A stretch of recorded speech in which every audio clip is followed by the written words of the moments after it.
नमस्कार दोस्तों, आप देख रहे हैं विद्या गुरु और इस वीडियो में आपके लिए मई के करंट अफेयर को लेकर आए हैं, जिसमें हम सेकंड पार्ट मतलब मई का 16 मई से लेकर 31 मई तक हम करंट अफेयर यहाँ पर बना रहे हैं। ये सेकंड पार्ट है। पहला पार्ट आपने देख लिया होगा, इसमें ऑलमोस्ट 16 से लेकर 31 मई तक हम करंट अफेयर को कवर कर रहे होंगे।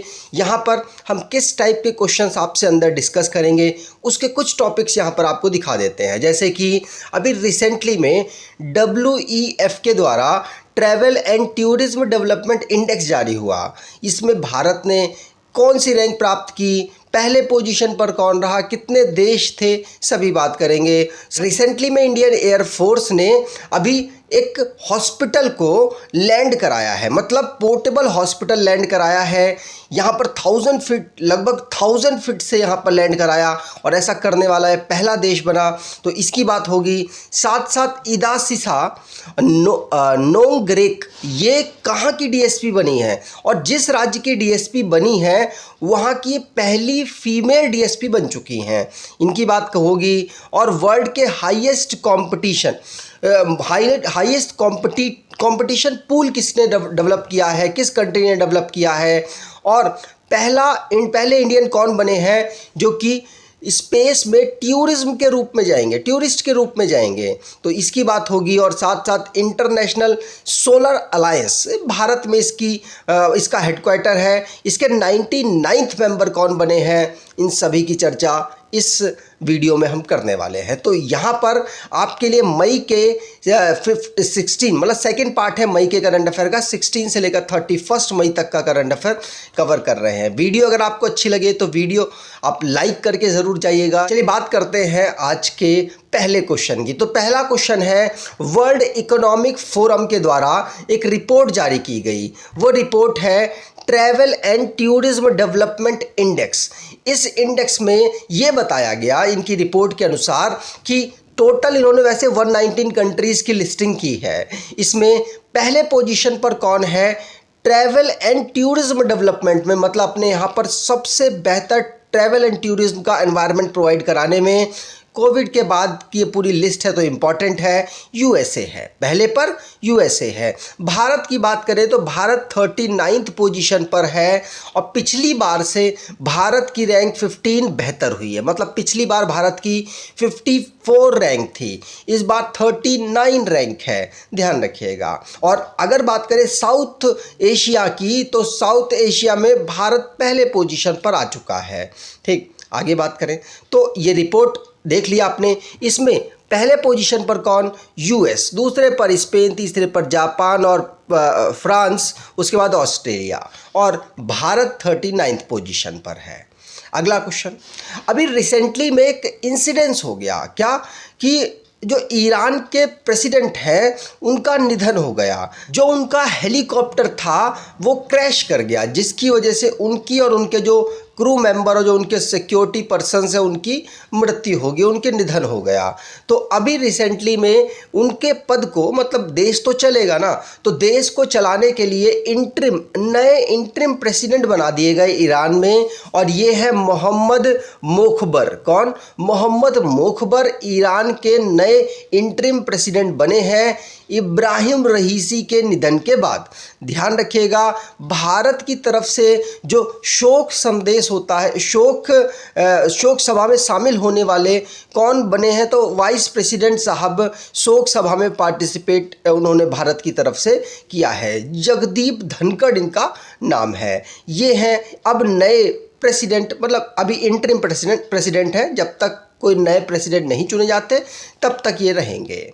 अगला क्वेश्चन, इंडिया ने अभी रिसेंटली में ही, मतलब इस घटना से पहले, ईरान के साथ ही चाबार पोर्ट जो है, चाबार पोर्ट का 10 साल का एग्रीमेंट कर लिया है। मतलब उसमें भारत कुछ पार्ट को अभी तक ऑपरेट करता था, लेकिन अब क्या होगा, अब पूरे चाबार पोर्ट को भारत की अथॉरिटीज़ ही कंट्रोल करेंगी। मतलब कितना सामान कहाँ जाएगा, क्या होगा, ये सारा जो कंट्रोल होगा वो भारत की अथॉरिटीज़ ही करने वाली है अगले 10 साल तक। कहा जा रहा है रिन्यू भी करवाया जा सकता है इसको। तो अभी रिसेंटली में इसके लिए ईरान की तरफ से किसने साइन अप किया है, तो शाहिद बेहेश्ती ईरान के शाहिद बेहेश्ती, जिन्होंने इस एग्रीमेंट पर ईरान की तरफ से साइन किया है। ध्यान रखिएगा, बस ये न्यूज़ ज़रूर ध्यान रखिएगा कि भारत को चाबार पोर्ट मिल चुका है, जो कि पाकिस्तान के साथ लैंड से जो डिस्प्यूट चल रहा है, तो वो यूरोप और मध्य एशिया से भारत को डिस्कनेक्ट करता था, और उधर चाइना है तो भारत को घूम के जाना पड़ता था। लेकिन अब गुजरात या फिर मुंबई पोर्ट का यूज़ करके चाबार पोर्ट में जाकर और पूरे यूरोप और साथ साथ मध्य एशिया से कनेक्ट हुआ जा सकता है। ठीक, और ईरान की बात करें तो ईरान की कैपिटल है तेहरान। इब्राहिम रईसी यहाँ के प्रेसिडेंट उस समय पर थे, अब इनका निधन हो गया, और अली खमेनी यहाँ के सुप्रीम लीडर हैं। आगे अगला क्वेश्चन, इंडियन एयरफोर्स ने सक्सेसफुली एक हॉस्पिटल को 1000 फीट से लैंड करा दिया है। मतलब पहले ऐसा हॉस्पिटल है ये जो पोर्टेबल है। इमरजेंसी के समय पर जब युद्ध वगैरह की सिचुएशन होगी तो इस हॉस्पिटल्स का यूज़ किया जा सकता है। इंडियन एयरफोर्स जगह जगह पर इसे लैंड करा सकती है। तो ये जो भारत हेल्थ इनिशिएटिव के मदद से हिता और मैती, ये हॉस्पिटल्स के नाम है हिता और मैती, इन पोर्टेबल हॉस्पिटल्स को सिटी ऑफ आगरा में पोर्ट कराया गया है, लैंड कराया गया है। ध्यान रखिएगा। और ये जो भीष्म मतलब हॉस्पिटल है, शॉर्ट फॉर्म है। तो जो मैंने बोला भारत हेल्थ इनिशिएटिव फॉर सहयोग हिता और मैती, इसका शॉर्ट फॉर्म भीष्म हॉस्पिटल है। तो इसी को यहाँ पर ड्रॉप कराया गया। लगभग 1000 फीट से इंडियन एयरफोर्स ने ड्रॉप कराया है। ठीक, आगे बात करें, और इनको ना एक प्लेस से दूसरे प्लेस हेलीकॉप्टर एयरक्राफ्ट के माध्यम से लैंड कराया जा सकता है। कुछ इस प्रकार से ये हॉस्पिटल्स हैं। अगला क्वेश्चन, अभी रिसेंटली में यूनेस्को के द्वारा एक लिटरेरी वर्क के लिए भारत में तीन बुकों को सिलेक्ट किया गया। 3 यहाँ पर जो काव्य हैं उनको सिलेक्ट किया गया है। तो कौन कौन से हैं? इंडिया का रामचरितमानस, सब जानते होंगे।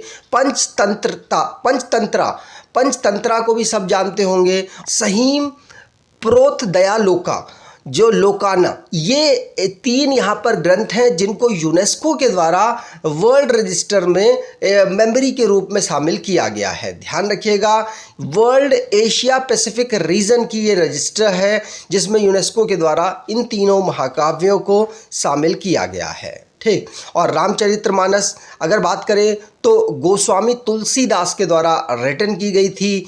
पंचतंत्रा की बात करें तो विष्णु शर्मा के द्वारा इसे रिटन किया गया था, इसके ऑथर थे। और सहरी लोकाना की बात करें तो आचार्य आनंद वरदान के द्वारा इसको राइट किया गया था, इसके ऑथर थे ये। ठीक, चलिए आगे बात करें।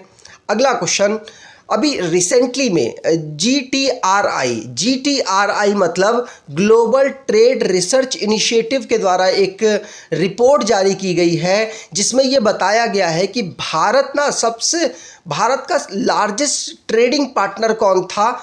अभी तक यूएसए था, लेकिन इस रिपोर्ट के अनुसार ये बताया गया कि भारत का जो लार्जेस्ट ट्रेडिंग पार्टनर है वो कौन हो गया है? अब चाइना हो गया है, और चाइना ने यूएसए को पीछे छोड़ दिया।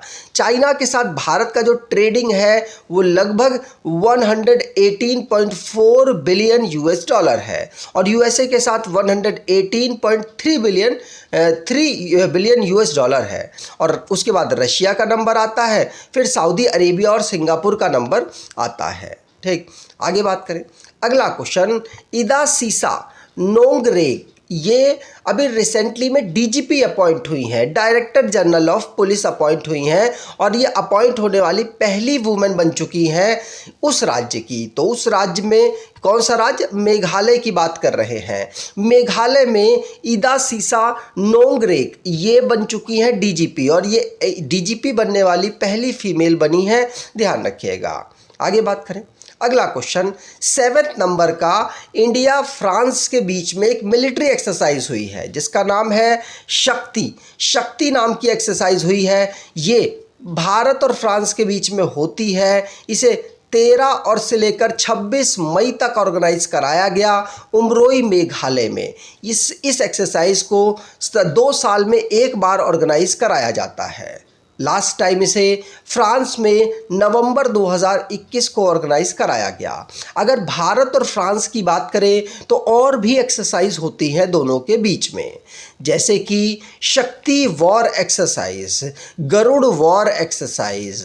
अगर बात करें फ्रांस की तो फ्रांस की कैपिटल है पेरिस, यूरो यहाँ की करेंसी है और प्रेसिडेंट इमैनुअल मैक्रोन है। अगला question, super bet rapid and blitz chess tournament, जिसको अभी रिसेंटली में दुनिया के number 1 chess player Magnus Carlsen के द्वारा जीत लिया गया। ये नॉर्वे के खिलाड़ी हैं और इन्होंने super bet rapid and blitz chess tournament को अभी रिसेंटली में पोलैंड में जो ऑर्गेनाइज हुआ था वहाँ पर जीता है। अगर भारत की बात करें तो भारत के चेन्नई से आर प्रज्ञानंदा, जिन्होंने 4th पोजीशन इस टूर्नामेंट में हासिल की है। अगर मैग्नस कार्लसन की बात करें तो मैग्नस कार्लसन ने टोटल 9 प्लेयरों को यहां पर हराया और 3 उसमें से इंडियंस थे। अगला क्वेश्चन, ये है मैग्नस कार्लसन। अगला क्वेश्चन, 30वें नंबर का सुजलान अजलन शाह ट्रॉफी, कौन सा? सुल्तान अजलन शाह ट्रॉफी, जो कि किसने जीत ली? ये हॉकी की एक ट्रॉफी है, एक टूर्नामेंट है जिसको जापान के द्वारा यहाँ पर 4-1 से जीत लिया गया। पाकिस्तान को जापान ने यहाँ पर हराया है और इसको ऑर्गेनाइज कहाँ कराया गया? तो इसको मलेशिया में ऑर्गेनाइज कराया गया। Sultan Azlan Shah trophy, Japan के द्वारा इसे जीता गया। ठीक, आगे बात करें। अगला क्वेश्चन, पहले इंडियन मेल रेसलर कौन बने हैं जो कि पेरिस ओलंपिक 2024 में अपने आप को सिक्योर कर चुके हैं, मतलब क्वालिफाई कर चुके हैं, अपने कोटा को फिक्स कर लिया है उन्होंने, जिनका नाम है अमन सहरावत। ये पहले इंडियन मेल रेसलर बने हैं जिन्होंने अपना कोटा सिक्योर कर लिया है। ये 2024 पेरिस ओलंपिक में पार्टिसिपेट अब करेंगे। ये वर्ल्ड रेसलिंग ओलंपिक में जो क्वालिफायर राउंड चल रहा था टर्की में, वहाँ पर इन्होंने क्वालिफाई कर लिया। 57 किलोग्राम की फ्री स्टाइल कैटेगरी में ये खेलते हैं। ठीक, आगे बात करें। अगला क्वेश्चन है, कौन सी कंट्री में भारत का जो फ़ोनपे है, फ़ोनपे ने अभी यूपीआई सर्विस को स्टार्ट किया है। तो यूपीआई सर्विस को अभी रिसेंटली में श्रीलंका में फ़ोनपे के द्वारा शुरू किया गया, जिससे भारत के जो टूरिस्ट हैं उनको पेमेंट करने में ज़्यादा प्रॉब्लम श्रीलंका में ना आए। और श्रीलंका का भी मेन एम यही है जिससे कि वो पैसों का जो भी भारत से पर्सन आए घूमने, काफ़ी लोग जाते हैं श्रीलंका, तो उनको दिक्कत ना हो, क्योंकि श्रीलंका की जो इकोनॉमी है वो टूरिज्म पर ज़्यादातर टिकी हुई है, इसीलिए वो इस स्टेप को उठा चुका है। अगर श्रीलंका की बात करें तो श्रीलंका की 2 कैपिटल है, एक कोलंबो है और श्री जयवर्धनापुरम कोट्टे है, और प्रेसिडेंट यहाँ के रानिल विक्रमासिंघे हैं, और श्रीलंकन रुपी यहाँ की करेंसी, सिंहला और तमिल यहाँ की ऑफिशियल लैंग्वेज है। अगला क्वेश्चन, कौन से इंडियन फुटबॉलर हैं जिन्होंने अभी रिसेंटली में रिटायरमेंट की घोषणा कर दी इंटरनेशनल फुटबॉल से? तो सुनील छेत्री भारतीय फुटबॉल टीम के कैप्टन सुनील छेत्री, जिनके पास मतलब गोल करने में रिकॉर्ड है, वो टॉप 3 में आते हैं लगभग, जो कि सबसे ज़्यादा गोल दुनिया में किए हुए हैं। तो सुनील छेत्री ने अभी रिसेंटली में अनाउंस कर दिया है कि वो फीफा वर्ल्ड कप क्वालिफायर जो होगा कुवैत में, उसके बाद वो अपने इंटरनेशनल क्रिकेट से रिटायरमेंट कर लेंगे। आगे बात करें। अगला क्वेश्चन, अभी रिसेंटली में WMO मतलब वर्ल्ड मेट्रोलॉजिकल ऑर्गेनाइजेशन के द्वारा स्टेट ऑफ क्लाइमेट एशिया 2023 की रिपोर्ट जारी की गई, जिसमें भारत का एक जो डिज़ास्टर 2023 में आया था उसको एशिया का वर्स्ट क्लाइमेट डिज़ास्टर बताया। ये कहाँ का था? सिक्किम में, आपको याद होगा फ्लड आया था। तो सिक्किम में जो फ्लड आया था उसको अभी WMO के द्वारा एशिया का वर्ल्ड क्लाइमेट डिज़ास्टर इसको बताया गया। उसमें काफ़ी लोगों की जानें गई थी और कहा जा रहा था कि वो अनएक्सपेक्टेबल था, मतलब डैम वगैरह के ब्रेक करने की वजह से ऐसी घटना घटी थी। आगे अगला क्वेश्चन, मनिका बत्रा हैं जो कि दिल्ली की निवासी हैं और ये टेबल टेनिस की प्लेयर हैं। ये टॉप वुमेन टेबल टेनिस की प्लेयर है भारत में, और दुनिया में बात करें तो दुनिया में ये टॉप 15 में आती हैं, टॉप 25 में आती हैं। इनकी रैंक 24th है इस समय पर, इसीलिए चर्चाओं में रहीं। दुनिया में ये 24th पोजीशन पर टेबल टेनिस में आती हैं और भारत में ये टॉप पोजीशन पर है महिलाओं में। आगे ये है मनिका बत्रा। अगला क्वेश्चन, अभी रिसेंटली में किस देश ने वर्ल्ड का पहला 6G डिवाइस लॉन्च किया है? तो वर्ल्ड का पहला 6G डिवाइस अभी जापान ने लॉन्च किया है। ध्यान रखिएगा, जापान कंसोर्टियम के द्वारा इसको वर्ल्ड का पहला high speed 6G prototype gadget को लॉन्च किया गया, जो कि सबसे ज़्यादा चर्चाओं में रहा है। अभी 5G ही बहुत सारे देशों में नहीं आया है, लेकिन जापान ने 6G के भी अभी रिसेंटली में जो गैजेट्स हैं, जो कि उनके डिवाइसेस हैं, उन्होंने लॉन्च करने शुरू कर दिए हैं, लेकिन अब इनका कमर्शियली यूज़ नहीं होगा। जापान की बात करें तो टोक्यो यहाँ की करेंसी, यहाँ की कैपिटल है। फोमियो किशिदा यहाँ के प्राइम मिनिस्टर हैं। आगे अगला क्वेश्चन, वर्ल्ड का हाईएस्ट कंपटीशन पूल, मतलब एक ऐसा पूल जहां पर कंपटीशन ऑर्गेनाइज होगा, वो वर्ल्ड का हाईएस्ट है और इसको अभी ओपन किया गया किस कंट्री में? तो इसको अभी रिसेंटली में भूटान में ओपन किया गया। वर्ल्ड का हाईएस्ट किस प्रकार से हम कह रहे हैं? तो 8200 फीट पर ये लोकेटेड है, इसीलिए वर्ल्ड का हाईएस्ट है, जिसको अभी ओपन किया गया है। अगर इसकी बात करें तो इसको लॉन्च किया गया था 2019 में, फिर अलग अलग टीयर में इसका डेवलपमेंट चल रहा था, लेकिन अब इसको पूरी तरीके से खोल दिया गया है। भूटान की बात करें तो थिम्पू यहाँ की कैपिटल है। किंग यहाँ के जिग्मे केशर नमग्याल वांगचुक है और करेंसी यहाँ की भूटानिस नगल्ट्रम और इंडियन रुपी भी यहाँ पर चलती है। अगर ऑफिशियल लैंग्वेज की बात करें, जोंगखा यहाँ की ऑफिशियल लैंग्वेज है। ये है स्विमिंग पूल। अगला क्वेश्चन, ग्लोबल एक्सीलेंस अवार्ड 2024 जो एजुकेशन के क्षेत्र में उन्होंने परफॉर्मेंस किया, उसकी वजह से इनको प्राप्त हुआ है। तो ये प्राप्त हुआ है founder and CEO of Chandra admission consultant को। इनका नाम है चंद्रकांत सतीजा। कौन? चंद्रकांत सतीजा। इनको ग्लोबल एक्सीलेंस अवार्ड 2024 का प्राप्त हुआ। 12 मई को मुंबई में ये सेरेमनी ऑर्गेनाइज हुई थी। ये स्टूडेंट्स को इनके करियर के लिए गाइड करते हैं, जैसे कि एजुकेशन में इनकी काउंसिल, एडमिशन कहाँ लेना है, ये सब चीज़ें ये इनकी कंपनी या इनकी जो कंसल्टेंट है वो इनके करते हैं। ठीक, आगे बात करें।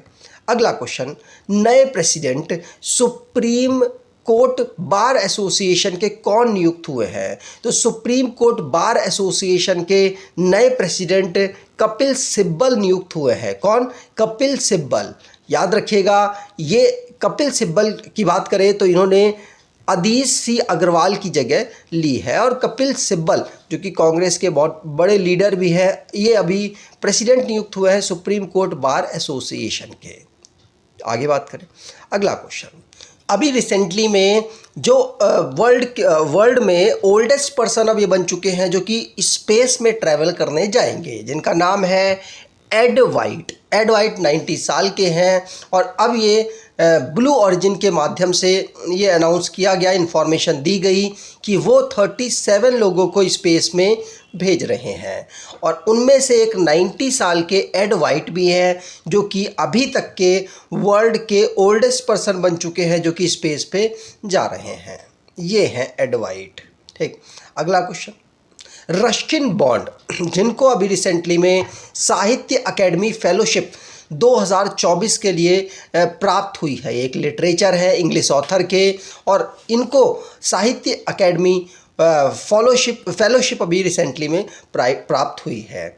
इनकी बात करें तो इनको भारत के और भी बहुत बड़े बड़े अवार्ड्स मिल चुके हैं, जैसे कि इनको 1999 में पद्मश्री, 2014 में पद्म विभूषण भी प्राप्त हो चुका है, जो कि भारत का हाईएस्ट सेकंड और फोर्थ ऑनर इनको मिल चुके हैं।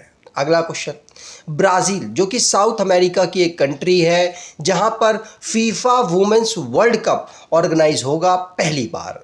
कब होगा? 2027 में जो वर्ल्ड कप होना है महिलाओं का, फीफा का, फुटबॉल का, और ये पहली बार ब्राज़ील में ऑर्गेनाइज किया जा रहा है। ध्यान रखिएगा, पूछा जा सकता है। वैसे इस वर्ल्ड कप को स्टार्ट कब किया गया? तो 1991 से स्टार्ट किया गया था women's football world cup. FIFA के द्वारा इसको ऑर्गेनाइज कराया जाता है। अगला क्वेश्चन, इटालियन ओपन अभी रिसेंटली में किस फीमेल के द्वारा इसे जीत लिया गया? तो ईगा स्वितक जो कि पोलैंड की खिलाड़ी हैं, इन्होंने तीसरी बार इटालियन ओपन टाइटल को एरिना सबलेंका को इस बार इन्होंने हराकर जीता है। यहाँ पर अगर मेल की बात करें तो इटालियन ओपन को मेल के द्वारा किसने जीत लिया? तो मेल में यहाँ पर अलेक्जेंडर ज़वेरेव के द्वारा इनको जीत लिया गया। ठीक, तो ईगा स्वितक और अलेक्जेंडर ज़वेरेव दोनों का नाम याद रखिएगा। आगे बात करें। अगला क्वेश्चन, प्रेसिडेंट अभी रिसेंटली में कन्फेडरेशन ऑफ इंडियन इंडस्ट्री के मतलब CII के कौन बने हैं? तो CII के प्रेसिडेंट संजीव पुरी बने हैं, जो कि चेयरमैन और मैनेजिंग डायरेक्टर ITC लिमिटेड में थे अभी तक। अब ये प्रेसिडेंट बन गए हैं कन्फेडरेशन ऑफ इंडियन इंडस्ट्री के। ये एक प्रकार की नॉन गवर्नमेंटल ट्रेड एसोसिएशन है जिसको 1895 में फाउंड किया गया था। ये है। अगला क्वेश्चन, पहले इंडियन कौन बने हैं जो कि स्पेस में ट्रैवल करेंगे? जिनका नाम है गोपी तोटाकुरा। कौन? गोपी तोटाकुरा। जेफ बेजोस जो कि अमेज़न के फाउंडर हैं, इनके द्वारा 6 लोगों को सेंड किया जा रहा है न्यू शेफर्ड रॉकेट के माध्यम से। उनमें से एक भारतीय भी हैं जिनका नाम गोपी तोटाकुरा है। ध्यान रखिएगा, गोपी तोटाकुरा जो कि पहले भारतीय बन गए जो कि स्पेस में ट्रैवल करने के लिए एज अ टूरिस्ट जा रहे हैं। ध्यान रखेंगे। आगे बात करें। अगला क्वेश्चन, कौन सी 3 कंट्रीज़ हैं जिन्होंने फ़लस्तीन को अभी रिसेंटली में कंट्री के रूप में अनाउंस किया है? आपको पता है इजराइल के द्वारा लगातार अटैक किया जा रहा है गाजा पट्टी में, और इसीलिए फ़लस्तीन अपने आप को कंट्री के रूप में रिकॉग्नाइज करने के लिए दुनिया से आग्रह कर रहा है। इसीलिए नॉर्वे, आयरलैंड और स्पेन तीनों देशों ने फ़लस्तीन को एक साथ कंट्री के रूप में अनाउंस कर दिया, जिससे कि इजराइल उनको जो गाजा पट्टी पे अटैक कर रहा है, जहाँ पर सिविलियंस की डेथ हो रही है, ह्यूमैनिटेरियन क्राइसिस चल रहा है, इजराइल अपने उस कार्य को थोड़ा कम कर सके। नॉर्वे की बात करें तो कैपिटल ओस्लो है, प्राइम मिनिस्टर जोनास गहर स्टोर है। आयरलैंड की बात करें तो डबलिन यहाँ की कैपिटल है, सिमोन हैरिस यहाँ के प्राइम मिनिस्टर है। स्पेन में कैपिटल मैड्रिड और पेट्रो सेंचेज यहाँ के प्राइम मिनिस्टर। अगला क्वेश्चन, फ़लस्तीन जो कि वेस्ट बैंक और गाजा 2 पार्ट में टूटा हुआ है, गाजा पट्टी पे ही अटैक किया जा रहा है, और यही अपने आप को देश के रूप में रिकॉग्नाइज करने के लिए लोगों से, देशों से आग्रह कर रहा है। कैपिटल इसकी भी जेरूसलम है, इजराइल की भी जेरूसलम है, और मोहम्मद अब्बास यहाँ के president, prime minister Mohammad Mustafa हैं। अगला क्वेश्चन, रिसेंटली में एक रिपोर्ट जारी हुई जिसमें बताया गया कि थाईलैंड की जो कैपिटल है बैंकॉक, थाईलैंड की कैपिटल बैंकॉक डेंजर पोजीशन में है, ये डूब सकती है। इसी प्रकार से जब बैंकॉक डूब सकता है तो बैंकॉक के अलावा जकार्ता की जो कैपिटल है, माफ़ कीजिएगा, इंडोनेशिया की जो कैपिटल है जकार्ता, वो भी डूब सकती है। ढाका की कैपिटल है बांग्लादेश, वो भी खतरे पर है, और नाइजीरिया, लाओस ये भी खतरे पर है, और वेनिस इटली का ये भी खतरे पर है, और ह्यूस्टन USA का ये भी खतरे के निशान पर है कि ये सभी सी लेवल की वजह से राइज कर रहा है जो सी, उसकी वजह से ये डूब सकते हैं। वर्ल्ड इकोनॉमिक फोरम के द्वारा ये रिपोर्ट बताई गई।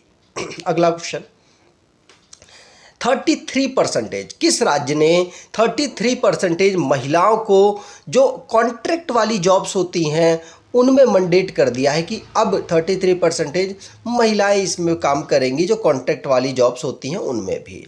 आंसर है ये कर्नाटका के द्वारा रिजर्वेशन को 33% किया गया। इसमें जो महिलाएं हैं, चाहे वो अपनी कैटेगरी में हो चाहे वो जनरल हो, सभी को 33% सीटें रिज़र्व करनी पड़ेंगी। कॉन्ट्रैक्ट वाली जॉबों में भी जो निकलती हैं, 1-2 साल 5 साल के लिए जो कॉन्ट्रैक्ट होता है सरकारी अलग अलग विभाग में, उनमें। ठीक, आगे बात करें। अगला क्वेश्चन, कर्नाटका। अभी कर्नाटका की बात करें तो कैपिटल इसकी बेंगलुरु है। सिद्धारमैया यहाँ के चीफ मिनिस्टर हैं। थावर चंद गहलोत यहाँ के गवर्नर हैं। कन्नड़ यहाँ की लैंग्वेज। महाराष्ट्र, गोवा, केरल, तमिलनाडु और आंध्र प्रदेश के साथ इसकी बाउंड्री टच होती है। ठीक, आगे बात करें। अगला question, international solar alliance. International solar alliance को अभी रिसेंटली में इसके जो फ्रेमवर्क है उसमें 119 कंट्रीज़ ने साइन कर दिया है, लेकिन 19 जो कंट्री हैं वो अब इसके मेंबर बन चुके हैं। माफ़ कीजिएगा, 99 यहाँ पर मेंबर्स बन चुके हैं। तो स्पेन, अब रिसेंटली में स्पेन यहाँ इसका मेंबर बना है। इस कंट्री जो इंटरनेशनल सोलर अलायंस का मकसद क्या है, तो मकसद ये है कि वो जो सोलर एनर्जी है उसको किस प्रकार से अब एफिशिएंटली यूज़ कर सके, जिससे कि हमारी जो डिपेंडेंसी है कोल और जो नॉन रिन्यूएबल एनर्जीज़ है उन पर कम हो सके।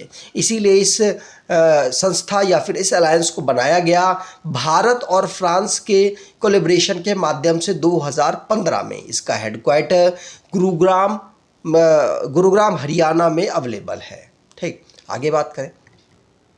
अगला क्वेश्चन, नए प्रेसिडेंट ताइवान के कौन बने हैं, तो ताइवान के नए प्रेसिडेंट बने हैं लाई चिंगते। कौन? लाई चिंगते यहाँ के नए प्रेसिडेंट बने जिन्होंने ओथ ले ली है और ये डेमोक्रेटिक प्रोग्रेसिव पार्टी से बिलोंग करते हैं। इनको चाइना का अपोनेंट, चाइना के अगेंस्ट वाला जो पर्सन है वो कहा जाता है इनके देश में। आगे बात करें। अगला क्वेश्चन, उससे पहले ताइवान की बात करें तो रिपब्लिक ऑफ चाइना यहाँ की ऑफिशियल नेम है। प्रेसिडेंट साई इंग ते बन चुके हैं नए, और पहले थे साई इंग वेन। ताइवानी डॉलर यहाँ की करेंसी है। अगला क्वेश्चन, यंगेस्ट इंडियन माउंटेनियर कौन बन चुके हैं जो कि क्लिम्ब कर चुके हैं माउंट एवरेस्ट को? ये महिला है जिनका नाम है काम्या कार्तिकेयन। काम्या कार्तिकेयन जो कि navy officer commander S Karthikeyan की डॉटर हैं। ये यंगेस्ट उम्र में, मतलब 12th ग्रेड में पढ़ रही हैं, 16 साल की है। मुंबई में नेवी चिल्ड्रन स्कूल है, वहाँ पर पढ़ती हैं और वहाँ से इन्होंने माउंट एवरेस्ट को क्लिम किया 16 साल में, और ये यंगेस्ट अभी तक की बन चुकी हैं। ठीक, आगे बात करें। ये है कार्तिकेयन। अगर ओल्डेस्ट वुमेन, इंडियन वुमेन की बात करें जिन्होंने माउंट एवरेस्ट को कॉन्कर कर दिया, तो साथ में ज्योति राठी है। ज्योति राठी जिन्होंने अभी माउंट एवरेस्ट पर चढ़ाई की है, और ये ओल्डेस्ट इंडियन वुमेन बन चुकी हैं, 50+ है। अगला क्वेश्चन, इंग्लिश प्रीमियर लीग जो कि फुटबॉल से रिलेटेड एक लीग होती है, जिसको लगातार चौथी बार किसने जीत लिया? तो इंग्लिश प्रीमियर लीग जिसको मैनचेस्टर सिटी के द्वारा वेस्ट हैम यूनाइटेड को हराकर यहाँ पर जीत लिया गया। ध्यान रखिएगा, यहाँ पर मैनचेस्टर सिटी ने जीता है चौथी बार इंग्लिश प्रीमियर लीग को। अगला क्वेश्चन, इंटरनेशनल बायोडाइवर्सिटी डे हम कब ऑब्जर्व करते हैं? तो इंटरनेशनल बायोडाइवर्सिटी डे हम 22 मई को ऑब्जर्व करते हैं। इसको 2000 सन में यूनाइटेड नेशन जनरल असेंबली के द्वारा अनाउंस किया गया था, और पहली बार इसे 2001 में हमने ऑब्जर्व किया। इसमें जो प्रोटेक्ट करने की बात की जाती है बायोलॉजिकल वेल्थ, और इससे रिलेटेड जो पॉलिसीज़ है उनको बनाने की देश को प्रेरित किया जाता है। अगला क्वेश्चन, एंटी टेररिज्म डे हम कब ऑब्जर्व करते हैं? तो एंटी टेररिज्म डे हम 21 मई को ऑब्जर्व करते हैं। ये क्यों इस दिन ऑब्जर्व होता है? क्योंकि इसी दिन 21 मई 1991 को जो मद्रास में, चेन्नई में एक जगह है, वहाँ पर राजीव गांधी जी को असैसिनेट कर दिया गया था। उनकी डेथ एनिवर्सरी पर हम एंटी टेररिज्म डे के रूप में ऑब्जर्व करते हैं। ठीक, आगे बात करें। अगला क्वेश्चन, वर्ल्ड टेलीकम्युनिकेशन डे हम कब ऑब्जर्व करते हैं? तो वर्ल्ड टेलीकम्युनिकेशन डे 17 मई को हम ऑब्जर्व करते हैं। इसकी theme digital innovation for sustainable development रखी गई है। इसको हम इंटरनेशनल टेलीकम्युनिकेशन यूनियन, जो कि 17 मई 1865 को 1865 को बना था, इसीलिए हम 17 मई को इसे ऑब्जर्व करते हैं। अगला क्वेश्चन है, यूनाइटेड नेशन जनरल असेंबली के द्वारा वर्ल्ड फुटबॉल डे कब ऑब्जर्व किया जाता है और कब अनाउंस किया गया? तो वर्ल्ड फुटबॉल डे अनाउंस किया गया है 25 मई को यूनाइटेड नेशन जनरल असेंबली के द्वारा। और हर साल, अब अगले साल से हर साल इसको, मतलब इसी साल से इसको ऑब्जर्व किया जाना शुरू कर दिया गया, जिससे कि दुनिया में जो फुटबॉल प्रेमी हैं उनको और इसको पॉपुलर बनाने के लिए उनको और एक एडवांटेज मिल सके और उनको प्रोत्साहन मिल सके। दुनिया में फुटबॉल 193 कंट्रीज़ में लगभग खेला जाता है और इसे 25 मई को वर्ल्ड फुटबॉल डे के रूप में अनाउंस किया गया। अगर आपको ये वीडियो अच्छी लगी है तो आपसे अनुरोध करूंगा, वीडियो को लाइक कर दीजिएगा, चैनल को सब्सक्राइब कर लीजिएगा और अपने कुछ दोस्तों तक वीडियो को शेयर ज़रूर कीजिएगा। धन्यवाद।